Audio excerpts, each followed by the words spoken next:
Hello guys, welcome back to my channel. ఈరోజు అయితే day 3 of Gujarat ట్రిప్లో మనం వెళ్ళాం ద్వారకాకండి. ఇదేనండి ద్వారకా గుడి. లోపలికి మొబైల్స్ అయితే అలో లేదు కాబట్టి నేను బయట నుంచే క్యాప్చర్ చేశాను మొత్తం. నెక్స్ట్ ఇప్పుడు కనిపించే బ్రిడ్జ్ ఉంది కదా, దాన్ని సుధామ సేతు అంటారండి.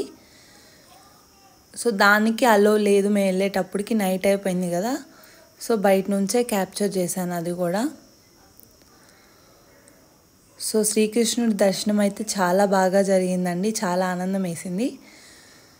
సో నెక్స్ట్ అయితే మార్నింగ్ కూడా తీశాను గుడిని బయట నుంచే.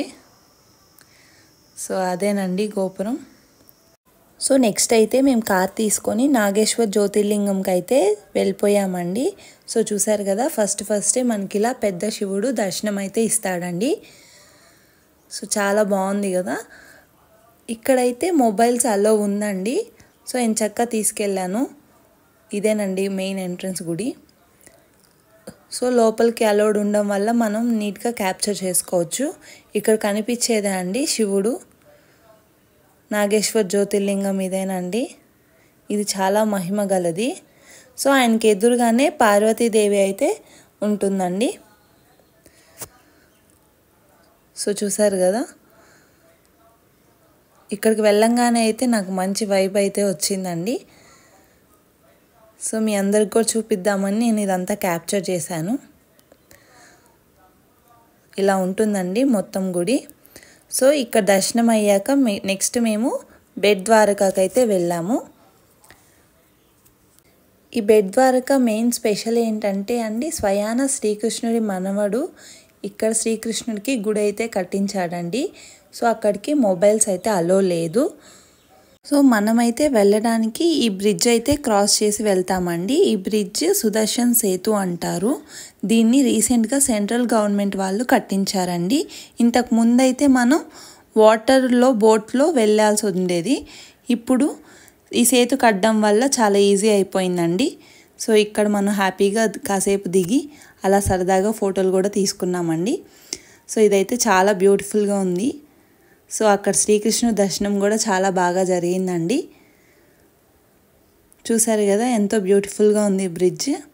సో నెక్స్ట్ అయితే మనం శివాజీనగర బీచ్కి అయితే వెళ్ళామండి. ఇక్కడ మనకి వాటర్ స్పోర్ట్స్ చాలా ఉన్నాయండి. మనం హ్యాపీగా ఆడుకుంటూ ఎంజాయ్ చేయొచ్చు. ఫ్యామిలీతో వెళ్తే ఇంకా హ్యాపీ, ఫ్యామిలీ అండ్ ఫ్రెండ్స్. చూసారు కదండి, ఇక్కడ చాలా గేమ్స్ అయితే ఉన్నాయి.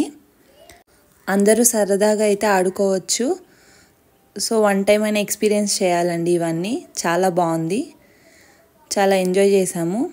సో నెక్స్ట్ మనం ఇక్కడ అయిపోయాకైతే మనం రుక్మిణీదేవి టెంపుల్కి అయితే వెళ్ళిపోయామండి. చూసారు కదా ఎంత అద్భుతంగా ఉందో. ఇది నిజంగానే అద్భుతంగా ఉందండి. లోపల ఆర్కిటెక్చర్ అయితే ఇంకా సూపర్ ఉంది. సో ఇక్కడ నేను తీశాను, చూడండి ఎంత బాగా కట్టారో. చాలా బాగుందండి, నాకైతే భలే నచ్చింది ఇక్కడ. సో ఇక్కడ మనకి వాటర్ ఇస్తారండి. సో అవైతే తప్పకుండా తాగాలి. ఇక్కడ కూడా ఒక స్టోరీ అయితే ఉంది. నెక్స్ట్ మనం ఈ టెంపుల్ అయ్యాక మనం భక్తేశ్వర్ టెంపుల్కి అయితే వెళ్ళాము.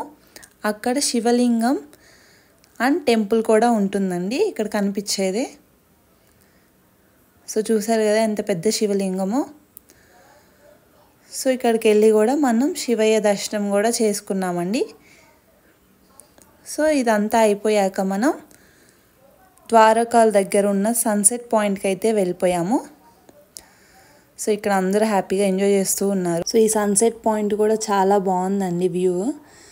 సో ఇక్కడ మీరు చూస్తున్నారు కదా, అందరూ హ్యాపీగా ఎంజాయ్ చేస్తున్నారు. సో చాలా ప్రశాంతంగా అలల శబ్దం వింటూ కాసేపు అలా కూర్చోవాలనిపించింది. సో ఆ రోజైతే ఇంతటితో అయిపోయిందండి జర్నీ. సో దాని తర్వాత రోజు మేమైతే అహ్మదాబాద్కి వెళ్ళాము. సో అది ఇంకో వీడియో కాకుండా ఈ వీడియోలోనే పెట్టాను చూడండి. ఇదేనండి అది. ఇది అహ్మదాబాద్ నుంచి, సెంటర్ ఆఫ్ అహ్మదాబాద్ నుంచి 15 కిలోమీటర్స్ అండి వెళ్తే. బాయ్ హరిహరివా, మేబీ ప్రొనౌన్సియేషన్ మిస్టేక్ అవ్వచ్చు, ఇక్కడ పెట్టాను చూడండి. సో ఇదైతే 1499లో కట్టించారండి. ఇది వాటర్ స్టోరేజ్ కోసం అయితే కట్టించారు. 5 ఫ్లోర్స్ ఉంటుందండి. చాలా బాగుంటుంది. దీన్ని స్టెప్ వెల్ అని కూడా అంటారండి. సో నాకైతే దీని ఆర్కిటెక్చర్ చాలా బాగా నచ్చింది. చూసారు కదా ఎంత అద్భుతంగా ఉందో. ఇదైతే మస్ట్ విజిట్ అండి, అందరు తప్పకుండా వెళ్ళండి. ఇదంతా చూసాకైతే ఇది వెళ్ళా అని చెప్పడానికి కూడా లేదండి, ఒక పెద్ద రాజభవనం ఫీలింగ్ అయితే నాకు కలిగింది. సో మీ అందరికి కూడా ఇది బాగా నచ్చిందని అనుకుంటున్నాను. మీ అందరికీ ఈ వీడియో కానీ నచ్చినట్లయితే thank you for watching. Please do like, share and subscribe to my channel.